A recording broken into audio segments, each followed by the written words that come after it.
বাংলাদেশিদের জন্য দ্রুত ভিসা প্রক্রিয়া স্বাভাবিক করার ইঙ্গিত দিয়েছে ভারত। চীন বলছে সার্বভৌমত্ব রক্ষায় বাংলাদেশের পাশে আছে তারা। নতুন সরকারের সঙ্গে পুরো দমে কাজ করে সম্পর্ক এগিয়ে নেবার কথা জানিয়েছে পাকিস্তান ও সৌদি আরব। রোববার নতুন পররাষ্ট্রমন্ত্রী ও প্রতিমন্ত্রীর সঙ্গে সৌজন্য সাক্ষাৎ করেন এই 4 দেশের রাষ্ট্রদূত ও হাই কমিশনাররা। রোববার সকালে কর্মঘণ্টা শুরুর আগে আগে পররাষ্ট্র মন্ত্রণালয়ে আসেন ঢাকা নিযুক্ত সৌদি আরবের রাষ্ট্রদূত ডক্টর আবদুল্লাহ জাফর বিন আবিয়া। নতুন পররাষ্ট্রমন্ত্রী ডক্টর খলিলুর রহমান ও প্রতিমন্ত্রী শামা ওবায়দের সঙ্গে সৌজন্য সাক্ষাৎ করেন তিনি। জানান 2025 সালেই 14 লাখ বাংলাদেশিকে ভিসা দিয়েছে সৌদি আরব, যার অর্ধেকই শ্রমিক ভিসা। দুপুরে মন্ত্রী প্রতিমন্ত্রীর সঙ্গে সৌজন্য সাক্ষাৎ করেন চীনা রাষ্ট্রদূত ইয়াও when.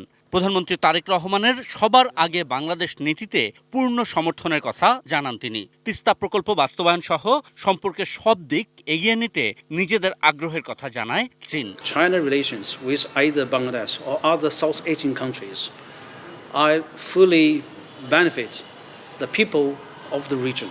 Our cooperation are not target for any third party and should not be affected by any foreign forces. So any attempt to undermine our cooperation with Bangladesh or any South Asian countries were doomed to failure.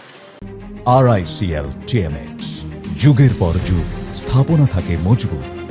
বিকালে সৌজন্য সাক্ষাতের পর ভারতীয় high commissioner প্রণয় কুমার ভার্মা প্রথমে কথা বলতে না চাইলেও পরে জানান নতুন সরকারের উচ্চ পর্যায়ের সঙ্গে দিল্লির কর্তা ব্যক্তিদের বার্তা বিনিময় হয়েছে। সেসব বিষয়েই কথা বলেছেন তিনি।